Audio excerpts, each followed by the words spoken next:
Guys, welcome back to my channel. আশা করি তোমরা সকলে খুব ভালো আছো, আমিও খুবই ভালো আছি। আমি চলে এসেছি আবার একটা নতুন ভিডিও নিয়ে। তো আজকে তোমাদের সঙ্গে যেটা শেয়ার করব সেটা হচ্ছে প্রচণ্ড জট চুলটাকে আজকে তোমাদের সামনে কম্বিং করে দেখাবো। তারপরে আমি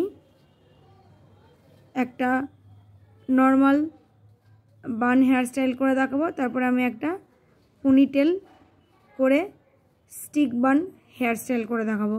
সো চলো স্কিপ না করে ভিডিওটা কন্টিনিউ দেখতে থাকো। আশা করছি তোমাদের ভিডিওটা ভালো লাগবে। প্রচণ্ড জট চুল, আর চুলটাকে দুদিন ধরে আঁচড়ানো হয়নি, তাই আজকে আমি একবারে চুলটা আঁচড়াচ্ছি। আর কতটা হেয়ার ফল হয়েছে সেটাও দেখাবো। এখন প্রচণ্ড গরম পড়েছে, তো এই গরমে কিন্তু প্রচুর পরিমাণে হেয়ার ফল আবার হওয়া শুরু হয়ে গেছে। একই তো চুল উঠে উঠে প্রায় পাতলা হয়ে গেছে, তো গরমকালে যদি আরও বেশি চুল উঠতে থাকে তাহলে কি অবস্থাটা হবে একটু ভেবেই নাও তোমরা। সব কিছু তো করার নেই, হেয়ার ফল যে কেন হচ্ছে নিজেই সেটা বুঝতে পারছি না। সো যাই হোক, আগে চুলটাকে ভালো করে কম্বিং করে নেবো, তারপরে একটা হাত খোপা করে দেখাবো, তারপরে তোমাদেরকে একটা পনিটেল করে স্টিক বান হেয়ারস্টাইল করে দেখাবো। সো চলো স্কিপ না করে ভিডিওটা কন্টিনিউ দেখতে থাকো।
সো গাইজ, ভিডিওটা এখানেই শেষ করলাম। তোমাদের সাথে দেখা হবে আবার অন্য কোনো নতুন ভিডিওতে। ততক্ষণ তোমরা ভালো থেকো, সুস্থ থেকো। বাই বাই বন্ধুরা। হ্যাঁ, ভিডিওটা ভালো লাগলো অবশ্যই লাইক করো আর কমেন্ট করে জানিও তোমাদের কেমন লাগলো আর কতটা হেয়ার ফল হয়েছে সেটা একটু তোমাদের সঙ্গে শেয়ার করব।